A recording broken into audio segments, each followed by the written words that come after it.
You are, when you say that, you don't pay a guy $35 million and then draft a guy in the second round and think he's going to take his job. You can't even explain that to your owner. He still gets credit for the pick because it's panned out. If you had to redraft Jalen would be a first rounder today. The 14 free agents are my concern. What window do you have when you have so many guys that will be up in contracts? You're going to have a completely different football team next year. The same team's not coming back because you have to address the quarterback salary. All those players are not coming back. Jordan Davis might be the only defensive tackle coming back next year. You understand that? He might be the only tackle coming back with Milton Williams. The rest of those guys will be free agents. They're not bringing Hargrave back at $14 million. And they're surely not going to bring Fletcher back at 14. TJ Edwards is a free agent. Kaiser White's a free agent. CJ Gardner-Johnson's a free agent. James Bradbury's a free agent. You're not signing all those guys. You're not signing them all. So there's a lot of guys. The Super Bowl window for the Philadelphia Eagles is today, not tomorrow, not 3 years from now. You have a 1-year window, potentially 2. It's as short as the 17 teams window. There's not benchmark guys that are signed under contract that are benchmark players that are Pro Bowlers, that are young. Devonta Smith's the most underutilized player on that team. Jordan Davis looks like he could be somebody if he gets in shape. Landon Dickerson's good. Mulata's walked backwards this year. You're losing your center. Lane's still there. You're losing Isaac Seumalo too. He's a free agent. And you're losing Miles Sanders.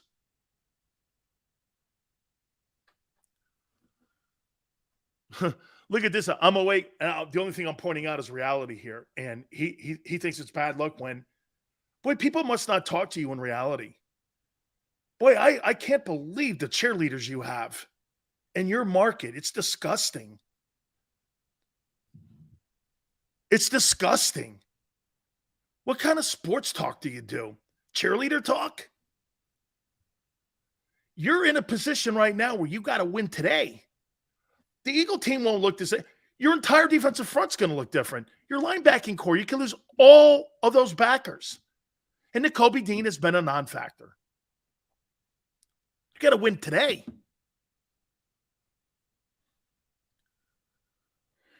My number 1 executive of the year is Chris Grier, Dolphins. Chris has brought in Tyreek Hill, drafted Jalen Waddle, believed in Tua Tagovailoa, fired Brian Flores, brought in a brand new head coach, brand new offensive coordinator, improved the defense, and they got the best offense in the National Football League right now. Look at this guy, Shakir. We have a 10-year window. With half your team gone. With half your team gone. The artist. The real truth is good teams always add by subtraction due to free agency. Yeah, but artist, you think you get as lucky every year? Howie's track record hasn't been that way. And by the way, one more time, just to say it, I'm giving credit to Howie Roseman, and I think he had a great year this year. I do. But I'm giving him credit for lighting his own house on fire. Guy lit his own house on fire and rebuilt it. I guess.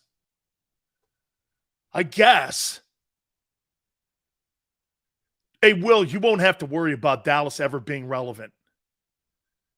You will not. As long as the decision makers are in place the way they are today, it's more important for the Cowboys to have television ratings. At least in Philly. Philly tries to win the Lombardi Trophy every year. In Dallas, they try to win the Nielsen ratings. That's the difference between the Cowboys and Eagles. The Cowboys don't want to hoist up a Lombardi trophy anymore.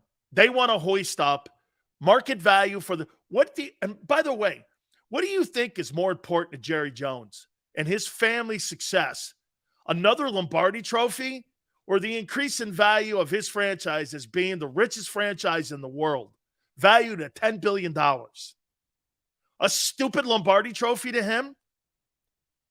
It's the reason why the top 20 television shows, 17 of them were Cowboy games. Guy doesn't give a shit about winning. He cares about some winning. Absolutely, Drew. As long as you got Jerry Jones running that thing, you ain't ever going to have to worry about it. You never have to worry about it. See, you know the star on the helmet that the Cowboys have? Every guy that gets that helmet thinks he's a TV star, and he is. He ain't going to win Super Bowls anymore. But you're going to be a TV star. Jerry cares about the growth of the revenue and the importance and the value of his franchise. It's the only. Why do you think he and his son do radio shows and TV shows every week? How many owners do you know in the NFL that does that? There's not one. Fans think they're going to win a Super Bowl every year. I don't know where you see. But by the way, are the Eagles better than the Cowboys? I don't see it. I don't see where the Cowboys are better than the Eagles. I do not see it. I think even Nick Sirianni's better than McCarthy. I just don't see it.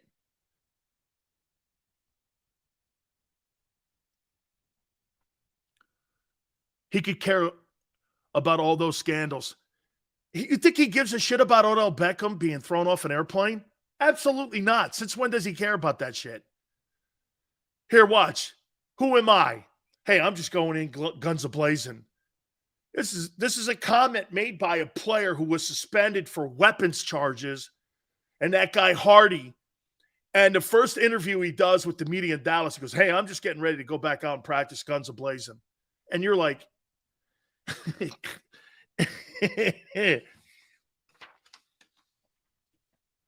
guns a-blazing. Long live Jerry Jones, man. He don't care. At least the Eagles care about winning. The Eagles are constantly caring. Giving Howie credit for our success is like me pushing Sills down the stairs, then picking you up afterward. Yeah. Oh, very nice. Very nice. See, to me, that's funny.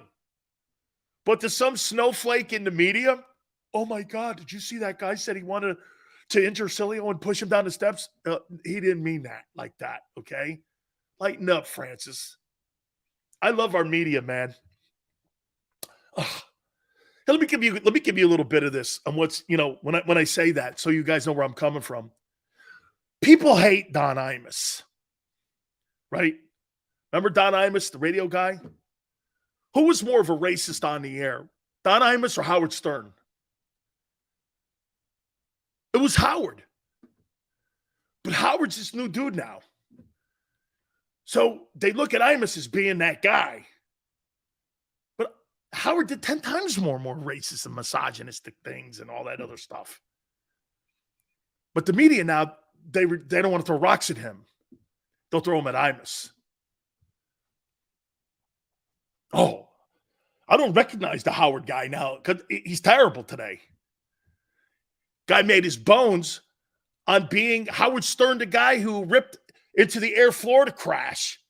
Bernhard Getz, getting him on the radio. All that shit that made you sit and listen. Oh, my God, this guy's nuts. Now he tells you what a shitty person you are, and he hides in his house. Then again, I hide in my house as Xander. Crazy. Big Sills tells it the way it is. I'm glad Sills can take it because he sure could dish it out. Sean, At first, I couldn't, Sean, years ago. Years ago, I couldn't. Now it's like, it comes with the territory. Seals, can we still win the game if Henry gets over 100 yards rushing? GT, yes. Yes. But this is what you don't want. You don't want them limiting you to under 55 plays. Keep an eye on that. That means that Tennessee's gone on long, extended drives. They're not going to want Ryan Tannehill to throw the ball and give the Eagles opportunities and play sequences. Tennessee can't if Tennessee, you guys start to see this in this game on Sunday, 3 and outs, 3 and outs, 3 and outs. Tennessee's in a long game against the Eagles because that's the one thing, again, that the Eagles have done a really great job of. You don't really see a lot of 3 and outs. Would you agree that the Eagles this year has to be one of the best non-3 and out teams? Okay, on turnovers or on possession changes. They just never are 3 and out, 3 and out, 3 and out. That's why the passing game doesn't fit what they're doing in Philly. Here's why. When you run the ball the way you do in Philadelphia, you own 2 things that are the 2 things outside of scoring points. That's the most essential things on winning games. Time of possession and field position. Philly's the best in the league at it. So when I tease you guys about passing yards, it's the here. I'm gonna kind of like kill myself here a little bit with this when I say this to you. Guys, the passing stat's the most overrated stat in the game today. You know it, and I know it. But when you run the ball for 363 yards, there's no subtlety about that. You've killed the team. How many times have you watched the team throw for 450 yards and lose? Bunch of times. Okay? A bunch of times. Yes. Yes. When it comes to winning games, the passing stat, let's take a look at this, for instance. Look at how I started. Look at how I started the show off when I said, where's Jalen on this list? Drew, watch this. Here's the guys that are leading the league in passing. Mahomes, Super Bowl? Yes. Allen, no. Burrow, no. Brady, yes. Herbert, no. Smith, no. Cousins, no. Carr, no. Rodgers, yes. Golf, no. There's 3 dudes on this list that have Super Bowls. 3 dudes.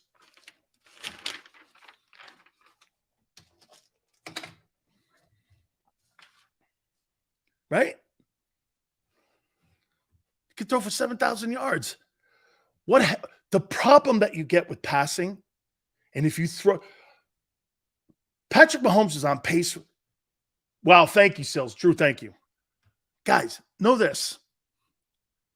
What's the number one thing if you throw the ball too many times happens? Kansas City has a shitload of 3 and outs because he's going to throw the ball 700 times. 700 times. You're going to have a shitload of 3 and outs. What's that mean? It means, why do you think teams like Tennessee can get back in the game? Doesn't Tennessee give Kansas City pretty much their biggest battles, don't they? Why? Tennessee's got Ryan Tannehill. Actually, do you guys agree? I've seen actually Tennessee go into Arrowhead and beat them. I've seen them go in there and beat them. And you're like, how did Tannehill? I've actually think I've seen them go in there and beat them in a playoff game.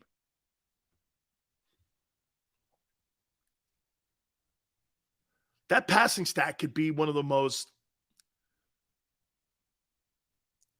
overrated stat on the planet. The guy throws for 500 yards and loses. Shit, Brady in the Super Bowl against the Eagles. How many yards did Brady throw for in the Super Bowl against the Eagles in 17? Was it like 500 yards? And what did Foles throw for, like 368, 370 something like that, right? Brady threw for like 500 yards in that game and got beat. Brady has won a Super Bowl throwing for 153 yards in a Super Bowl, and he's lost a game throwing it for 500 yards. Am I right when I say that? Brady's had Super Bowls that he's thrown for under 200 yards. And Brady's had Super Bowls that he's thrown for over 500 yards and got beat.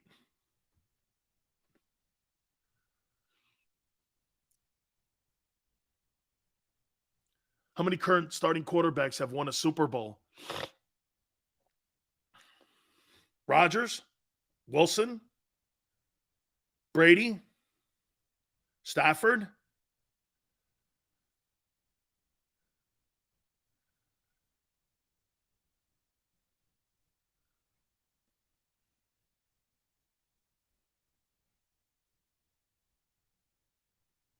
Mahomes.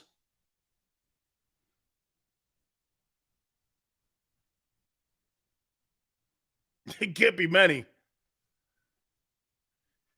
Can't be many. Can't be many. Joe Flacco's not starting. Mike White is. The greatness of Mike White. Mike White is the starter. Good night almighty. We're going to do the coach of the year at the top of the hour here. Actually, Barrett Brooks is going to be with us at the top of the hour. So we'll talk to our friend at the top of the hour. Hey, Brady ate up most of those lists. Robert Quinn, his ass. Hey, TV. It gets to a point after a while. Big Seals don't mention you, man, if you're not doing anything. You know what I mean? I can't mention you, man. You kind of get like erased like from the tablets of like Egypt if you're not doing anything. Hey, does Robert Quinn play in Philly? I'm not at liberty to say. This guy's in the witness protection program. Hey, what happened to Robert Quinn? Well, you know, FBI went over and talked to Howie, and we had to put him in the witness protection plan. Yeah, man, he's now living somewhere in South Philly. We're not at liberty to say where he is, but he's in the witness protection program now. Whew. Last year he had 18 sacks. I know he killed it.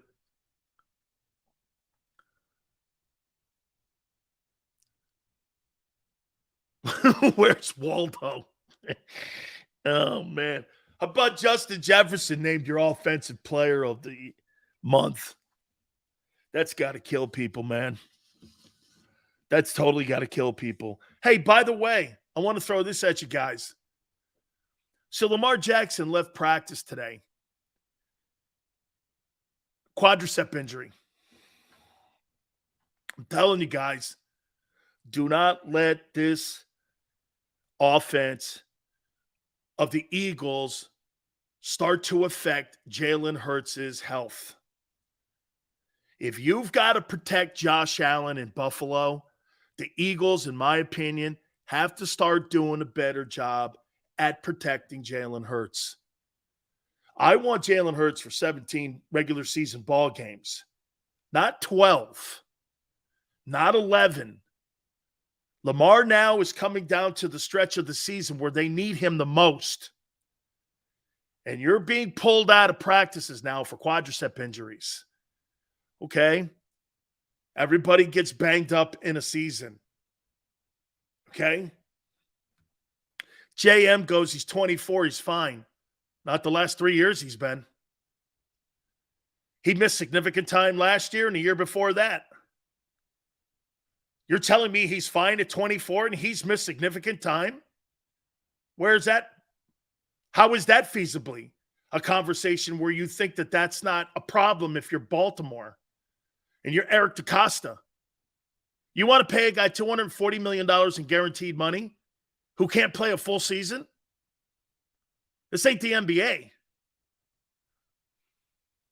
I think this guy's starting to get worn down because the Ravens haven't done the two things. If you're going to run that, let me tell you something in Philly, what's going on.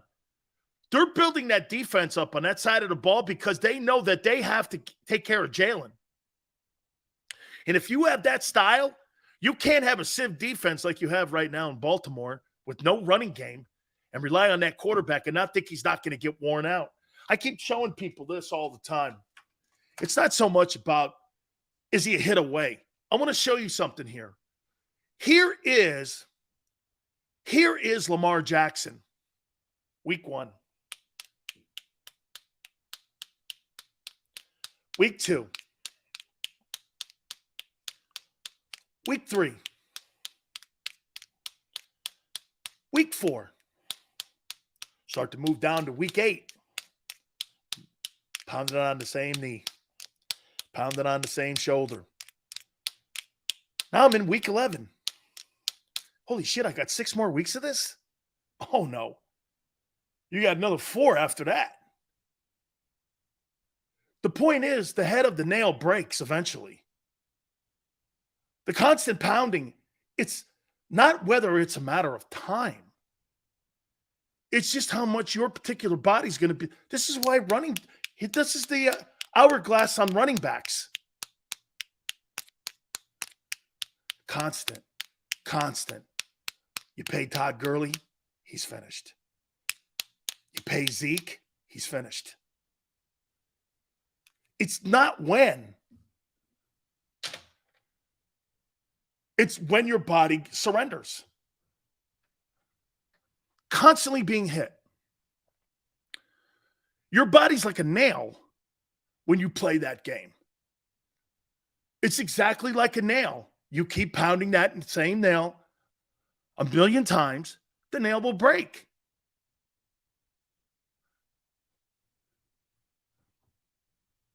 That's why running backs today, and you see dual running backs now on most teams. Look at the quarterback. Look at Cam. Lamar's sick of Baltimore. I think Lamar's sick of Baltimore because they see what Tua got down there. Now, Tua's in a rookie contract. Lamar turned down $250 million. I don't know. Do you keep Waddle and Tyreek if you sign that guy to a $250 million deal? I don't know. I have no idea. I know Lamar's mom a little bit.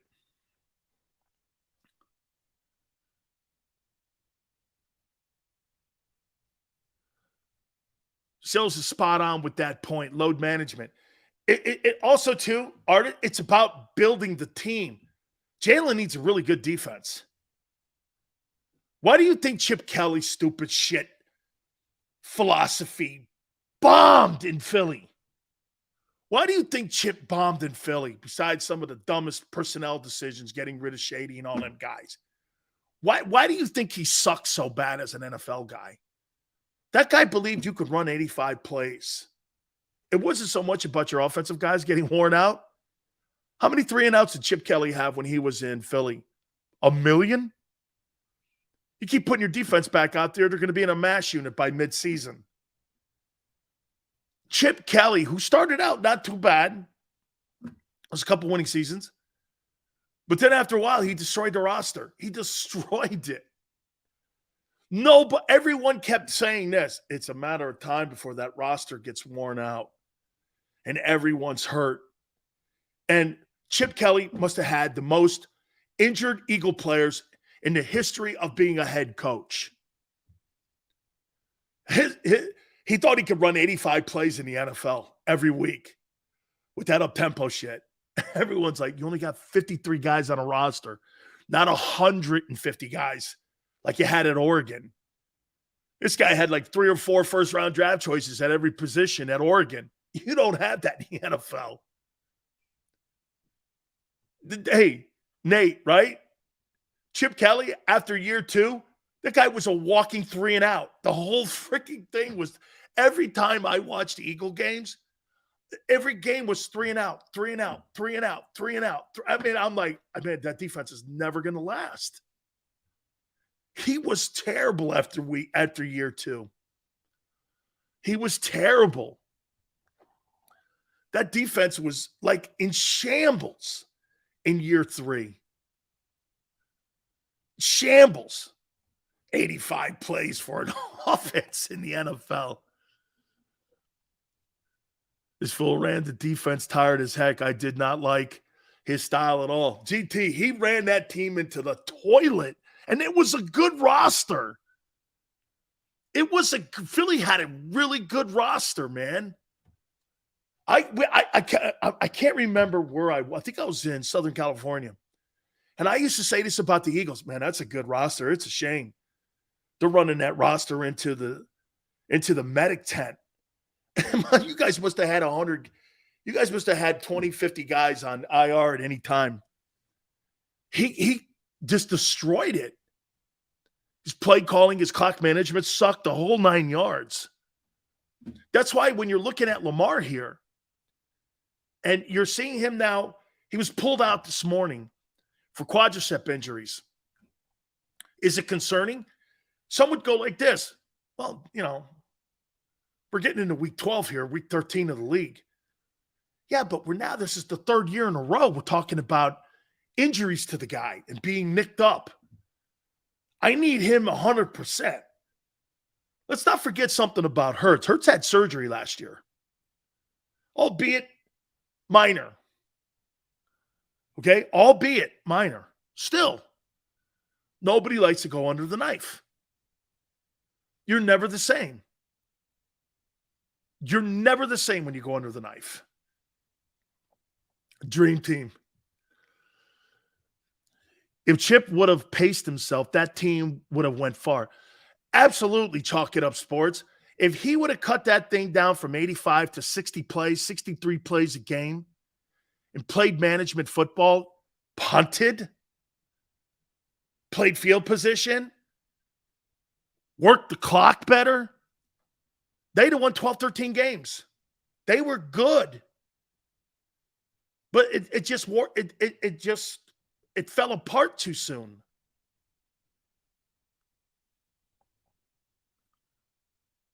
I thought Chip would have cost us 5 years.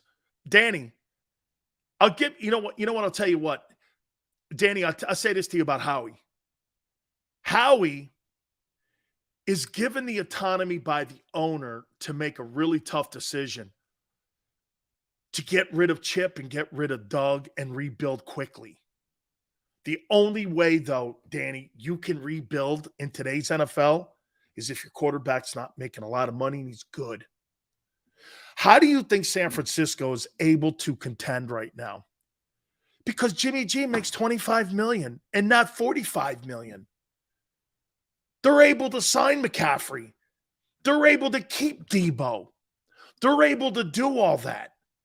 All the teams currently right now that don't have holes in them are all teams that their quarterbacks aren't making top flight money. Look at the 2 teams in the NFC right now. And by the way, I don't think Dallas is second. I think Dallas is third. And Kirk Cousins makes $28 million, $29 million. He's not a $45 million guy. They're on a deal there. And look at the teams with the big quarterback monies in the NFC. The Bucs are in ruin. The Packers are in ruin. And the Rams are in ruin. All of those teams paid their quarterback. And all 3 of those teams had a 2-year window for Super Bowls. Am I right? Now, all of them are under 500. Even Brady, Rodgers, and Stafford, 3 Super Bowl winning quarterbacks are underwater right now. They had a 1 or 2 year window. Bucs will never get back there. The Packers are on fumes, and the Rams are 4 years away from a first-round draft choice. Where do you think they're going? And now they're putting Aaron Donald on IR. Where do you think they're going? It's a great place to be if you're the Eagles right now. But it's going to be short-lived because you're going to have to eventually pay the kid. I don't want to give Hurts $40 million a year. Danny, I'm telling you, Danny, $40 million a year in 2 years from now will be a bargain. What you don't want to do is pay him 50 now, because it shreds the team even more. And here's the conflict that Howie has. If you start paying Jalen Hurts $50 million, where are you getting the money? Because the cap's not going to go up that much next year. It's going to go from 181 probably to 204. You're still not – you got 14 free agents. That's why when I say the window for the Eagles is short-lived, it's because of all the contracts that are coming up. You got 14 of your 22 guys, contracts are up. And you think that's a Super Bowl window? That's a lot of work to do. You got $5.5 million of the Alshon Jeffries money coming off, and he's going to have cap space. Agreed. You still have 14 players to replace. What are you going to do? Go back in the free agency and the draft and hope that those guys have the same level of play that you had this year? That's quite a reach. You're really going to find another corner to replace Bradbury or CJ in your slot? You're going to find two linebackers as good as TJ Edwards and Kaiser White? Okay. Isaac Seumalo's gone. Miles Sanders is gone. Jason Kelsey's gone. It's a lot of guys.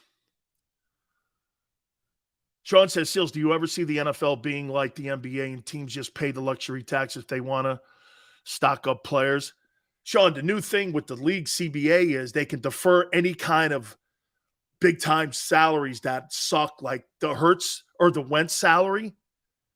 They could defer that out now over 20 years, and it won't be a cap bomb to their salary cap, and they can manage that. You're going to be able, like if you have bad deals now, you're going to be able to get deals where you can defer, like say you sign a guy to a $50 million deal. You're going to be able to defer that out 20 years and spread that money out more. Whereas before in the old CBA, you couldn't do it. Let me take a time out. We're going to have Barrett Brooks with us here at 5:10 Eastern time. Please hit the like button. Keep it here on the National Football Show.